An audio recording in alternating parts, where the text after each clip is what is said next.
Ronde 2 de l'Open de Rochefort. Je suis complètement cassé. La veille, j'ai fait 10 heures de transport. J'ai gagné ma partie en 5 heures. J'ai failli prendre un bail pour cette ronde 2 du matin parce que j'ai même une double ronde à disputer dans cette journée. Mais je me suis dit que vu que j'avais joué correctement la première ronde, je pouvais très bien gagner la seconde contre un joueur amateur avec les pièces blanches. Je vais être opposé ici à Lilio Cotier, un jeune que je connais bien parce qu'il était très présent quand je faisais du streaming sur Twitch dans mes lives. Et donc, je le connais, c'est un joueur à 2080, je sais qu'il est dangereux, mais j'ai quand même une certaine marge.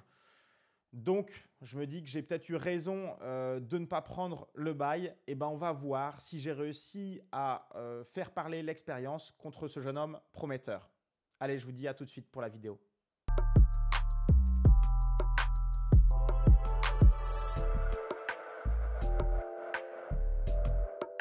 Mon adversaire débute par la défense Caro-Kann cette partie. C'est assez marrant puisque c'est une des ouvertures que je conseille sur ma propre plateforme de cours en ligne. N'hésitez pas à aller voir tous les packs vidéo que je peux vous proposer et qui vont sûrement vous intéresser si vous avez envie de progresser facilement et rapidement aux échecs. Donc, il me joue cette Caro-Kann. L'idée, c'est D5, matérialisé par la flèche, prendre tout le centre et être protégé par un pion. Donc, évidemment, les blancs que je mène, ça suit la même logique. Je joue D4 pour prendre le centre, D5, et je joue cavalier C3, qui est une des variantes. On peut prendre, variante d'échange, on peut avancer, variante d'avance, et cavalier C3, on va dire que c'est la variante classique pour se développer et protéger le pion central. D prend E, cavalier prend E. L'ancienne variante, c'était fou F5, on développe le fou pour ensuite jouer le pion E6 et libérer l'autre fou. C'est du grand classique.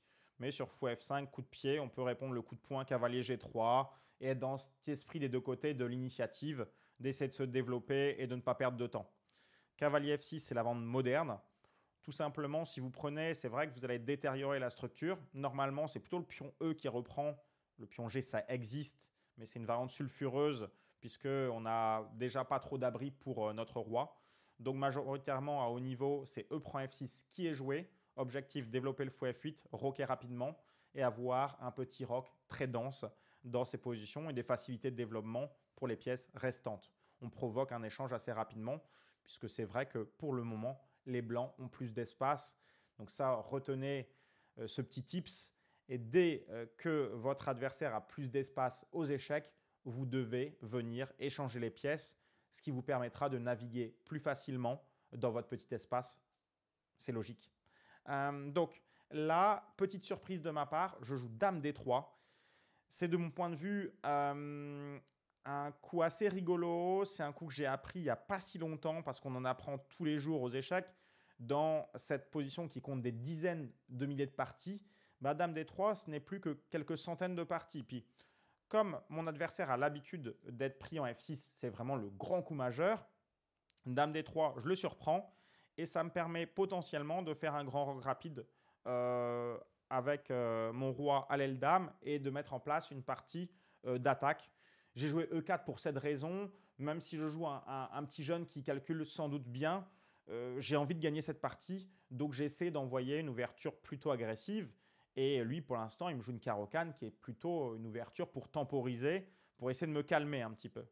Et là, sur Dame D3, alors que beaucoup de joueurs prennent en E4, Dame prend et amènent leur cahier D7, F6 pour attaquer la Dame, j'ai matérialisé là une des idées blanches. On va avoir un développement assez sympa et quand notre Dame se retrouve attaquée, on peut la mettre en F4 ou en H4 du côté du petit roc noir potentiel. Bon, il m'a joué G6. Et là, G6, c'est quand même pas le grand coup. Il y a des fous F5 qui peuvent arriver et j'ai tout de suite décidé de prendre un F6.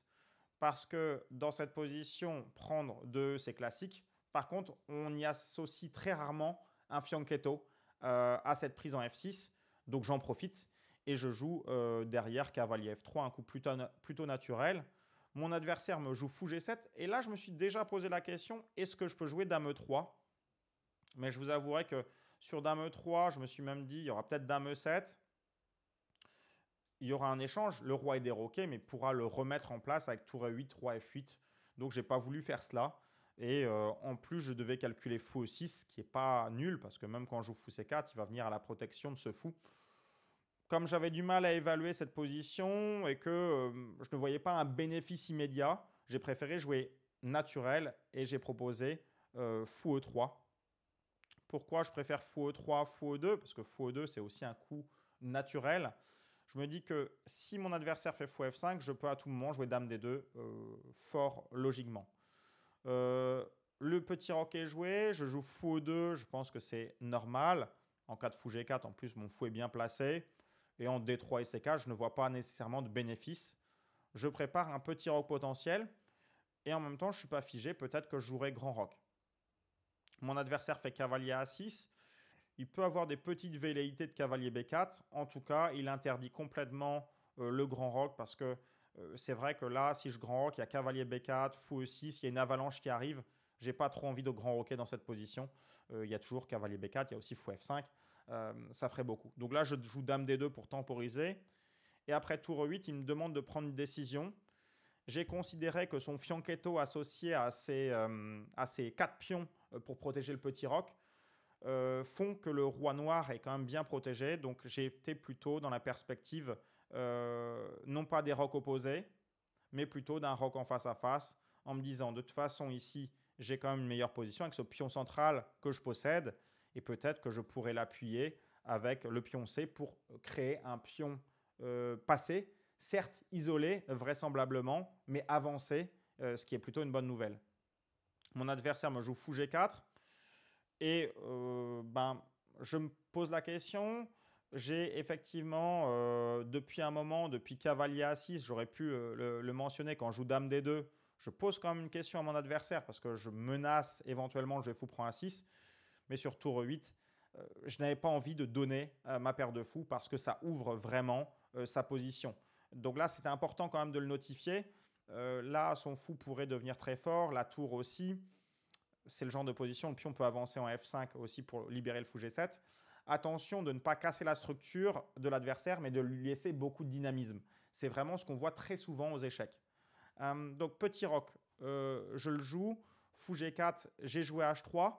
Et dans cette même optique, donc j'ai toujours pas pris en A6, encore moins, parce que maintenant il y a des prises F3 en plus qui pourraient arriver. Je fais H3, je laisse mon fou en E2, je lui dis donne-moi ta paire de fous. C'est ce que mon adversaire fait. Et normalement, c'est interdit aux échecs, c'est-à-dire que là, ça me confère un demi-pion de plus dans la position, même si derrière, il joue bien pour libérer son fou G7. Là, je sais que j'ai une position très intéressante, ça a vraiment bien tourné pour moi.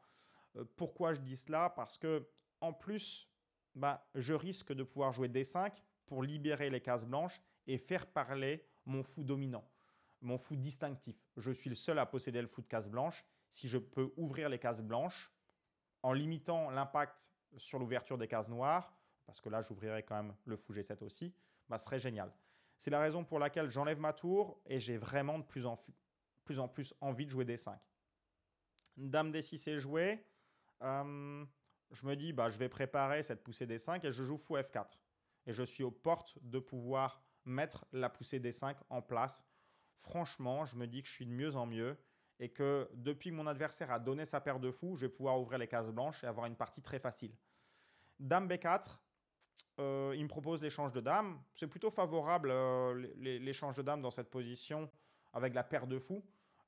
Néanmoins, je joue C3 parce que j'estime que ma dame est encore meilleure que la sienne. J'ai un petit peu hésité parce qu'on dit que la paire de fous en finale, c'est vraiment une bonne chose. Et j'ai une meilleure structure pour la finale, puisque lui a un 4 contre 3 qui ne va pas être facile à valoriser, alors que moi, je sais que j'ai un pion candidat au fait de devenir pion passé. C'est-à-dire qu'en jouant à terme C4 et D5, je vais réussir à le convertir en pion passé. Mon adversaire fait dame B6, et là, c'est ce que j'avais prévu, ce type de coup. J'avais prévu D5, et j'obtiens une position extraordinaire après 17 coups. C'est rare d'être aussi bien. C'est un gros plus stratégique et je me dis que je vais pouvoir ouvrir les cases blanches. Je me dis que sur un coup comme C prend D5, je vais me retrouver en situation très favorable après dame prend D5. Parce que la prise en B2 est impossible. J'ai dame prend B7 qui attaque et la dame et le cavalier et la tour par transparence avec le fou. Ça va être vite vu cette histoire. Donc en réalité, je ne sais pas trop ce qu'il va jouer. Je me dis qu'en plus, s'il joue un coup comme tour à D8, je peux peut-être faire D6. Bon, ça paraît vraiment pas très bon. Et d'ailleurs, c'est ce qu'il joue, tour à D8, dans cette position. Et là, j'hésite un moment. En réalité, je vois qu'il est embêté par l'idée d'ouverture des cases blanches.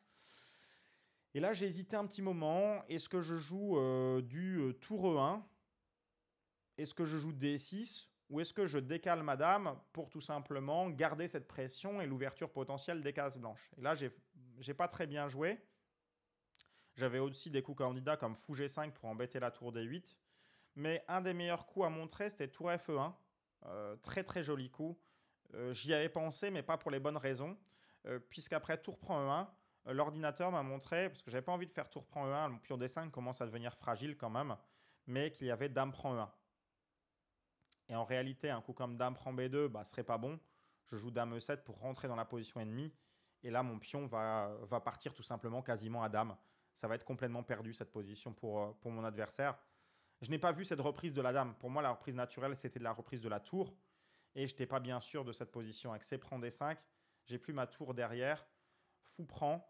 Avec ce clouage, ça a l'air un tout petit peu complexe dans cette position. Alors certes, cavalier C7 n'est pas tout de suite jouable. Attention, un cavalier C7, il y aurait grosse boulette, il y aurait fou prend F7 avec la tour D8 en l'air. Mais peut-être un coup comme fou F8 ou fou F6 pour tenir, faire roi G7 et tenir la tour et préparer des cavaliers C7. Ça, c'est intéressant. Donc, je n'étais pas convaincu par tour FE1. J'ai préféré enlever ma dame et j'aurais dû faire D6. Alors, pourquoi je n'ai pas fait D6? Parce que c'est le coup qu'on regarde en premier. On se crée un pion passé éléphant. J'en parle souvent de ces pions éléphants. Le pion qui arrive en 6e rangée, c'est un monstre. Mais je me suis dit, ça ferme les cases blanches. Alors, je risque potentiellement de ne pas réussir à ouvrir ce fou de cases blanches. Et peut-être que mon pion D6 pourrait être fragile sur le long terme avec tour D7, tour D8, fou F8. Mais là, je rêve un petit peu. Si mon adversaire fait tour D7, je fais simplement tour F1 et je commence à pouvoir rentrer sur tour D8. J'ai même le droit de penser à tour E7. Je ne donne jamais ma dame ici parce que il y a E8 dame dans ces positions après l'échange, tout simplement. Là, je menace E8 et mon pion grandit de plus en plus. Donc là, c'est mal joué de ma part. Je ne vais pas faire D6, je ne vais pas saisir l'opportunité laissée par mon adversaire. Je joue dame C2. Le principe, c'est que de toute façon, il ne peut pas prendre parce que ça ouvre les cases blanches. Et du coup, je me dis que je vais pouvoir prendre en C6 et lui détruire son aile dame et avoir du dame A4 de pression. Ça va être horrible pour lui. Et en fait, j'oublie quelque chose, que par défaut, mon adversaire prend D5 et c'est fort logique. Certes, il ouvre les cases blanches et je suis toujours mieux, mais je suis beaucoup moins mieux que si je n'avais joué D6 pour lui mettre une pression énorme. Mon adversaire ici joue K et C7. J'hésite parce que je peux garder sa diagonale avec le pion F7, mais j'ai préféré faire fou F3 pour garder sa diagonale sur le pion B7. Ce n'était pas facile comme choix. Cavalier E6, c'est normal. Il améliore ses pièces gratuitement. C'est bien joué de la part de mon adversaire. Il retrouve un peu d'initiative. Fou E3, face à ces petits coups, je lui mets moi aussi la pression. Dame C7. Et je joue le bon coup ici. Dame A4. Je fais pression sur la dame. J'avais prévu ça. Mais B6, ça défend. Et mon fou, même s'il contrôle les cases blanches, il n'est pas non plus décisif dans cette position. Alors je continue à essayer de maltraiter. Je dois améliorer mes pièces. La pièce qui veut être améliorée, c'est la tour F1. Je joue donc tour D5 pour remettre ma tour en D1. Il fait F4, c'est un coup que j'avais prévu, joué par mon adversaire. Je m'étais dit, je rentre mon fou C1 et je mets une pression toujours sur ce pion F4. S'il fait G5, il commence à faire de gros trous sur les cases blanches, potentiellement. Il joue K et C5, pas très grave. Je joue Dame C4 et j'améliore toujours mes pièces assez facilement. Tour prend D5, là encore, je continue le pressing avec fou prend D5. Et je me dis que cette position va sûrement craquer pour mon adversaire. Il me joue fou E5 et là, j'améliore de manière continue la position. Mais sur tour E1, il va jouer le meilleur coup avec ce tour D8. Tour D8 et il s'enlève des pièges parce que là, je menace plusieurs choses, dont le pion F4. J'ai aussi des B4 des fois pour gêner avec des idées de dame prend dame. Et là, il enlève sa tour du vis-à-vis que j'avais créé, qui était hyper intéressant. Donc bien joué de sa part une nouvelle fois. Tour D1. Je constate que mon adversaire joue très bien depuis qu'il n'est plus mal. Je n'ai pas réussi à lui porter les stockades avec ce coup D6 ou tour E1. Et depuis, il joue tous les bons coups pour aplanir et résister dans cette position. Alors cavalier E6, là, il y a peut-être un petit peu de précipitation chez lui. Il aurait peut-être pu améliorer avec un roi G7, être un peu plus tranquille. Cavalier E6, c'est un peu risqué. Et pourquoi cela? Parce qu'il m'offre la finale et je me dis, là c'est le moment. Je vais convertir finalement, c'est pas ce que je souhaitais tout à l'heure parce que j'avais encore plus. Je vais convertir mon avantage dans la finale. Il fait fou prend C7. Et là, je connais ce genre de position. J'ai plus qu'à faire A3, B4, C4. Bref, à valoriser mon aile dame, aidé par mes fous. Et je vais sûrement gagner sur cette position sur le long terme. Je fais donc C4 en premier. Et je vais amener toutes mes pièces, roi G7, roi F1, j'amène mon roi. Ça va être long, mais normalement, je dois vous faire une démonstration dans ce type de finale contre un adversaire moins bien classé, qui est jeune en plus, donc normalement, ils ont moins d'expérience dans ces phases techniques. Bon, là, il joue les coups normaux pour améliorer ses pièces, moi aussi, roi F6, tour D3, un petit coup d'amélioration de tour. En plus, ça peut être éventuellement pour faire tour A3. Je reste souple, il est très défensif, cavalier C7. Je joue ici fou E4. Et du coup, je me dis, on va échanger les tours et je vais gagner cette position. Et au moment de jouer roi prend, je suis en difficulté un petit peu au temps. Je joue roi prend très vite. Et là, je me dis, mince, j'ai oublié de vérifier un coup. J'ai oublié de vérifier cavalier A6. Et là, il menace fourchette et fourchette. Et il me le joue à tempo.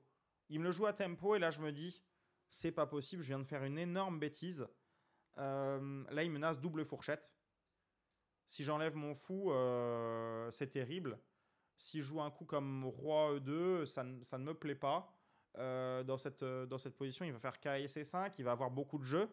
Et même, bizarrement, dans cette position, je me dis que je peux enlever que mon fou. C'est un peu bizarre, mais je vois que si j'enlève mon fou, je me prends cavalier B4. Et là, j'ai vraiment une hallucination profonde. Alors qu'ici, faut se calmer. Il y a effectivement double menace. Je peux même perdre un fou. Et là, si j'avais été juste plus apaisé, je dois enlever mon roi et pas n'importe où. Je dois le mettre en C2. Je pars la première fourchette. Et sur la seconde, j'ai simplement roi B1. Ça fait pas trop plaisir. D'ailleurs, roi B1 ou roi B3. C'est encore meilleur de jouer roi B3. Mais ça fait pas plaisir de reculer le roi. Mais même dans cette position, après, je vais avoir A3, B4. Et roi B3, c'est pareil. Je vais chasser momentanément le cavalier, remettre le roi en place et faire B4. Bref, là, j'ai une hallucination totale. Vu que j'avais oublié de le regarder à l'avance, quand mon adversaire me l'a joué, j'ai été véritablement très surpris. Et pour la première fois, première menace de la partie de l'adversaire, je craque complet. Et là, je me dis, mais du coup, comme dans ma tête, j'ai le droit de bouger que mon fou, je suis mal parce que je vais me prendre K et B4 et cavalier prend A2. Donc, je joue le coup le moins pire ici de fou. Incroyable, hein. J'ai pas vu que je pouvais jouer roi C2. Roi E2, j'ai dû l'évoquer, mais pas assez longtemps. Et du coup, je prévois sur cavalier B4 de faire roi E4. Et sur cavalier prend A2, de jouer quelque chose d'hyper chaud parce que je joue pour l'enfermement de cavalier avec fou D2. J'ai calculé fou prend B2. Et sur fou prend B2, j'ai vu quelque chose pour forcer la nulle. C'est ce que j'avais prévu. Un calcul compliqué avec C5. Pourquoi ? Parce que je menace et la promotion et le cavalier A2. Donc, il me joue cavalier C3. Fou prend C3, fou prend C3. Et j'ai forcé cette position pour arriver dans la finale de fou de couleur opposée. Là, je ne vais pas jouer C6. Il aurait deux pions, ce serait très dangereux. Je joue C prend B6, A prend B6. Et cette position, elle est considérée maintenant comme match nul. Parce que sur roi prend F4, même si mon adversaire a joué B5, je reste avec mon roi en E4. J'ai proposé nul parce que je n'ai pas un gros intérêt de continuer cette position. Je ne peux que perdre. Mon adversaire a été, entre guillemets, cool de ne pas continuer pendant longtemps cette position. Mais sur un coup comme B4, pour vous expliquer, je vais pouvoir faire le catenaccio avec mon fou, fou B3, F4, G4. Et ça fait une sorte de forteresse, si vous voulez, avec aucune chance de passer pour un joueur avec les noirs parce qu'il y a les fous de couleur opposée. Donc, il ne pourra jamais m'enlever mon fou pour préparer son B3. Mais quand je revois cette partie, je me dis que j'ai vraiment craqué. Déjà, j'avais un avantage énorme dans le début de jeu. que je pouvais presque convertir. À la place, j'ai joué peut-être de manière un peu trop modérée, un peu trop technique. Et quand j'arrive dans la position technique, après la première menace, je craque. Alors oui, je ne vais pas mentir, c'est vrai que pour me chercher des excuses, oui, j'avais fait 10 heures de route et 5 heures de partie la veille et c'est le matin de cette journée marathon. Maintenant, si j'accepte de jouer dans de mauvaises conditions, je dois les assumer et faire mieux. Là, j'ai pas été précis, j'ai pas été assez méchant. Et dès que mon adversaire m'a menacé, j'ai été très fragile dans cette partie. On va voir tout de suite ce que ça a donné. Mais il va falloir que je digère en plus cette partie parce que l'après-midi, je dois aller jouer. Parce que maintenant, je peux encore moins prendre un bail.